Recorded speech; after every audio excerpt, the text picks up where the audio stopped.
Hi y'all, how you doing? I get asked all the time about the real numbers that are the result of the BRRRR investing strategy that I am using to grow both my monthly cash flow and my future wealth. So today I'm making a video giving you all the real life numbers and telling you about all the real life things that come up as you're working through an average project.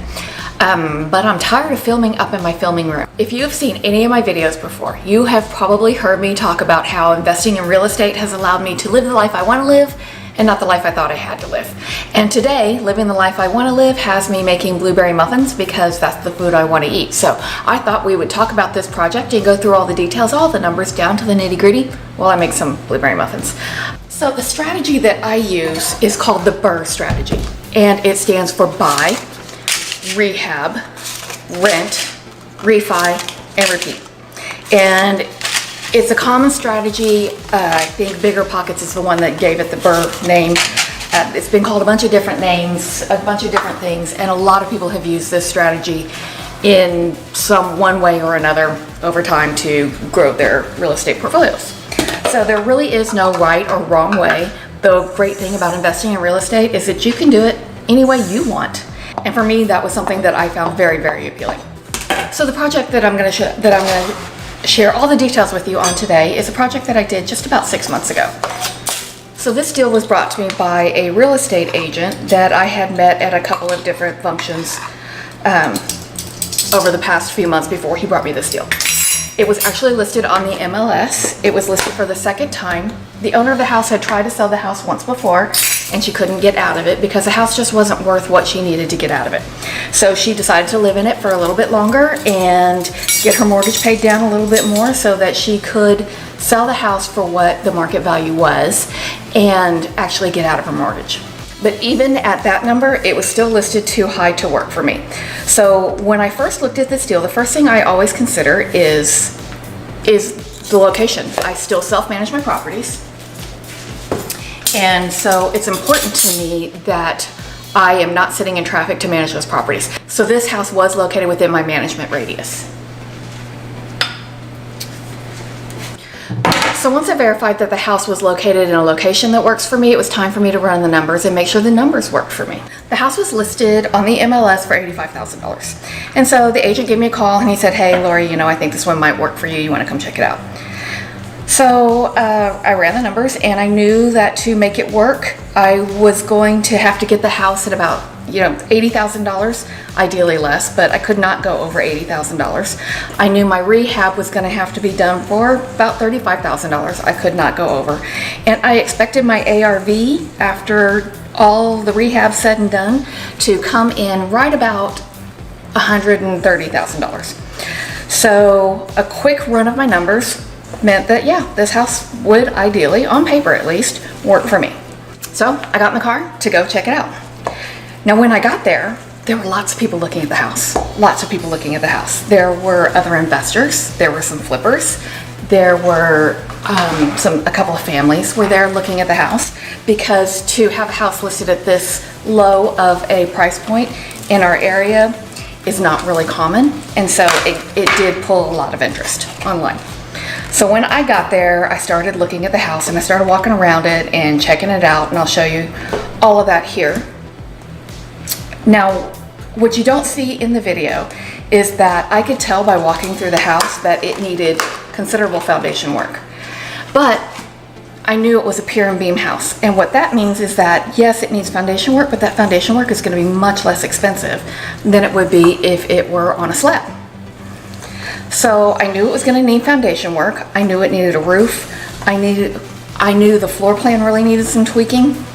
But I also knew it's a small house and I could do all of that for $35,000. Now, the problem with the house and what I saw as my challenge with the numbers is that so many people were looking at it.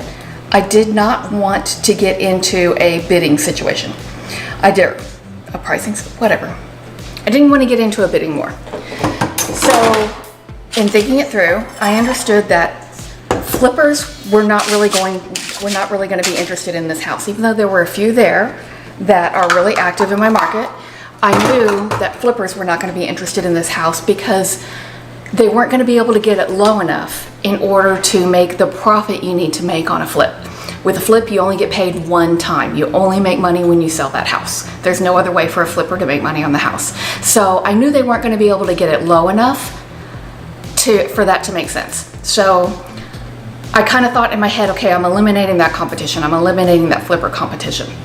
I also knew that the condition of the house was not going to allow for it to pass inspections to get any kind of FHA or conventional financing.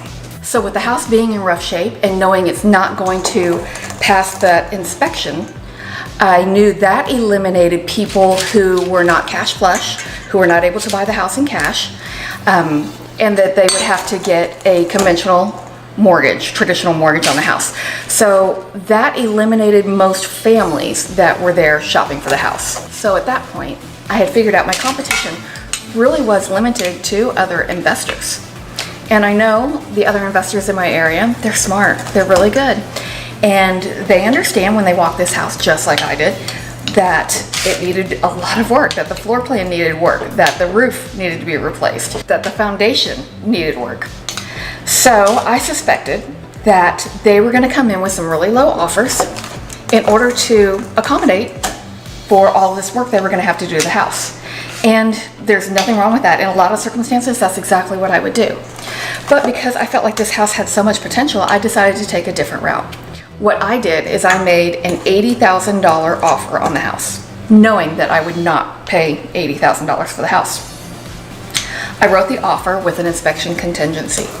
And the reason I did this, I came in with a really strong offer because one, I wanted to immediately eliminate all of my competition. And then two, I wanted to do it in a way that allowed me to walk away from the deal if I didn't get what I want. And you can do that when a house is listed on the MLS. I made the offer with an inspection contingency and she accepted my offer. In accepting my offer, that blew out the competition. Because when she accepted my offer, she rejected all the other offers that she had on the house. So even though I made the highest offer, I knew I wasn't going to pay that much for the house. I really just made that higher offer to eliminate my competition. I knew that my price adjustment was really going to come after the offer was accepted, when we sat down and looked at all the details of the inspection. So when I made my offer, I knew I had to get that house lower than $80,000. After I got the inspection report back, I used the details of the inspection report to negotiate the price down, and I ended up purchasing that house at $76,000, which was right where I wanted it to be for my ideal number situation. So I purchased a house at $76,000. I scheduled a $35,000 rehab, and my planned ARV was about $130,000. My after repair value, I expected the property to be worth about $130,000. And given all of these circumstances, giving all of these numbers, how this would work out is that it would create $537 a month in free and clear cash flow for me each and every month. Now this strategy worked for me because it created a situation in which I had eliminated my competition, but I still left myself an out. So I could either get the house at the number I wanted, or I could just simply walk away from the deal. Because if the numbers don't work for me, it's just not a deal. Now my original rehab budget was $35,000, and this included the foundation repair, replacement of the roof, reworking the interior floor plan by adding a laundry room, and completely rehabbing the interior and exterior of the property. And this was a good solid budget for this rehab project. Now, I did end up spending $36,100 on the rehab. It's $1,100 more than my original budget, but that was because we had uncovered some plumbing issues in the bathroom that needed to be addressed while the walls were all opened up and while everything was being done, so that I wouldn't have future problems with the property. So that stuff can come up, and when it does, you can decide you want to go ahead and spend the money and make the repairs then, or you can close it back up knowing that you're going to have to make a repair at some time in the future. Choice is yours, but for me, $1,100 was a small amount of money to spend to make sure I'm not going to have problems with it in the future. So you can see in these before shots that this house was in really rough shape, and then you can see in these after pictures how we changed it.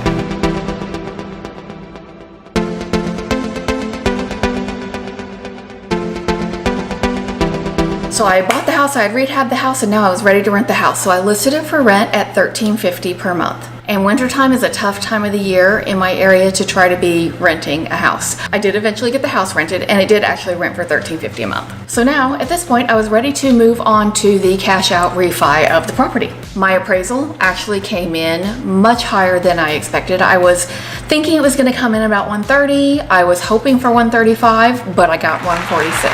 And a cash out refi allows you to pull out either 75 or 80% of your appraised value depending on your lender. My lender that I work with all the time only allows for 75%. So I had spent $112,100 in purchasing this property and rehabbing the property. And then my refi cash out allowed me to pull out $109,500, leaving me with $2,600 in the property. Now that $2,600 number is a little bit misleading because there are some closing costs, some inspection and appraisal fees that I paid along the way. So I have actually spent in real dollars just over $5,500 to get into this house. My actual cash flow on this house before vacancy and maintenance accruals is $633 a month. But after vacancy, because the house did sit vacant while I was trying to rent it, so vacancy is a real thing that really does affect your bottom line. It's something that is really important to keep in mind. A lot of real estate investors talk about clear and free cash flow, but they're not talking about the expense of carrying the property when nobody is living in it. That's vacancy. So after my vacancy and repair and maintenance accruals, I am left with $6,660 per year in clear free cash flow. But that is where we're just getting started. Now here's where we get into the really good numbers, the really interesting numbers, the really compelling numbers for buy and hold rental properties. The forced appreciation I made on this house, and forced appreciation is the value I created by purchasing the house and rehabbing the house. That's it. It's just the value created by purchasing and rehabbing a house and bringing it up to its best marketable condition for an area is called your forced appreciation. For this project, my forced appreciation was $31,900.